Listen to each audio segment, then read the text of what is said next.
I just spilled water all over myself. Hello everybody and welcome back to my channel. Today we are going to be talking about my top 5 favorite beauty products for the month of January.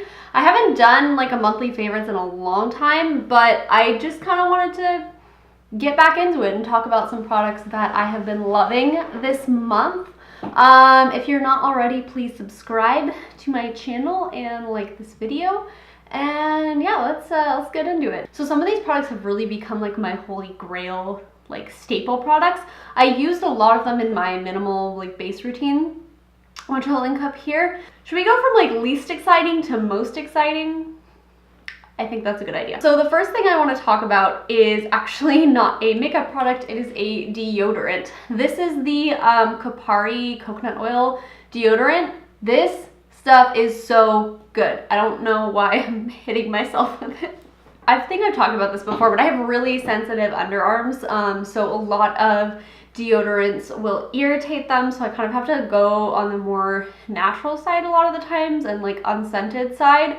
But the issue is I am also a very sweaty person, and a lot of those more natural type deodorants don't really work. They don't actually control sweat and odor and all that. But this one does a great job at both. I find it doesn't irritate me at all. I've been using it for a little over a month actually, and it hasn't irritated me at all. It keeps my smelliness in check throughout the day. I think better than most deodorants that I've tried. Sometimes, you know, like if I'm really sweaty, I'll have to reapply it, but overall it's pretty nice. I just have the little travel size here. I got this in gratis, but I think I will definitely buy the full size when I'm out of this because it is perfect. It is the perfect deodorant. Next up is the Smashbox Photo Finish Primerizer. This is like a super basic product, but it's so good. It's just it just feels like a really lightweight moisturizer. It has a little bit of tackiness to it, so it's great for putting foundation on top of. It's not scented, it's not super heavy or thick, so it's not going to irritate your skin, or it shouldn't at least. I feel like if you're a working artist, this is a great thing to have in your kit because it just is such a basic primer. I love using this on clients at work and freelancing and stuff because it's pretty guaranteed that it's not going to irritate their skin, and it just gives a little bit of a hydration. It's also very lightweight, so it works for both dry and oily skin. So it's just a really good kind of basic primer. So like if you're kind of new to primers, or you just want something super basic and easy in the morning, I think this is a great product. Okay, next up is this little baby.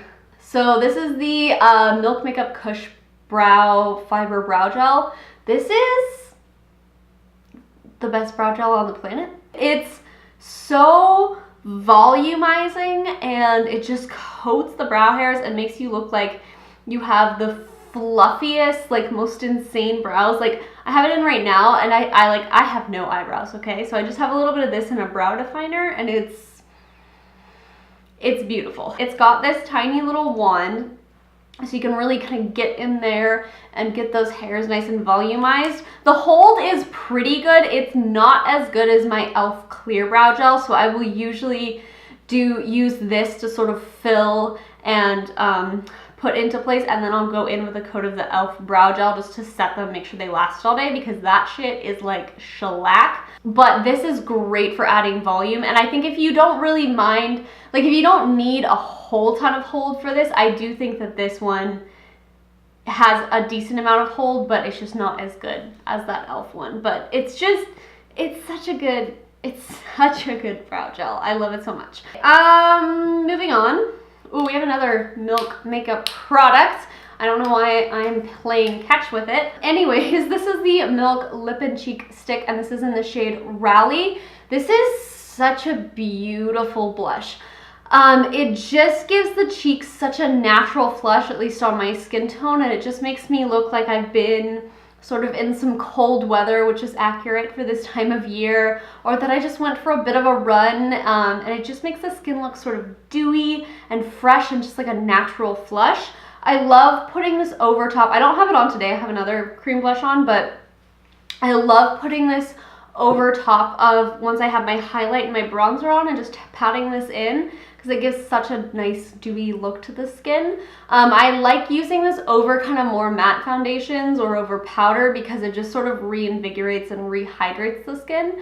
So yeah, this is a lovely little product. You can use it on the lips too. It just kind of looks like a bit of a tinted lip balm. I don't find it's the most hydrating thing on the lips, so I don't really use it that often, but you can if you like the color. Last up is this baby. Oh my god, I think this is probably my favorite. Well, okay, the other things are more like really staple products that I think are going to be in my collection for a long time. I mean, I think this will too, but like this has just been my go-to gloss. Like anytime I don't know what to wear on my lips, I'm like, Anastasia lip gloss in the shade Toffee. It has gone everywhere with me. I actually broke the wand like just now because I dropped it and there's like a little crack in it, but it's fine.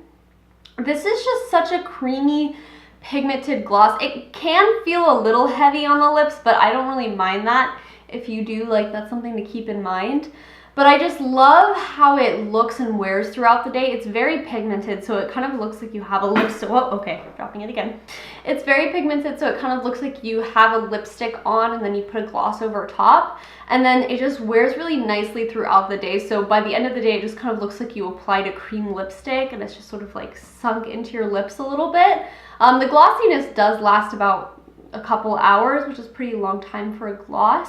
But it's just such a beautiful... It's a beautiful nude, but it's not too nude. I like to drop this. I don't really like a super nude day-to-day. I like something more like this that's got a little bit of warmth to it. It is a little bit deeper, but it's still kind of suitable for every day. I also think this would work really well on a variety of skin tones. So yeah, if you're looking for a good nude gloss, man, this is it. Alright guys, so that was my top 5 favorite products for the month of January. I think I'm going to kind of continue to do this. I feel like for a while there I wasn't really trying out a lot of new products, and since kind of working at Sephora, getting a little bit of gratis, and just kind of like building up my collection more, I'm trying a little bit more throughout the month. So I think I'm going to continue to do these, hopefully for February too. So I hope you enjoyed this video. Please don't forget to subscribe before you leave.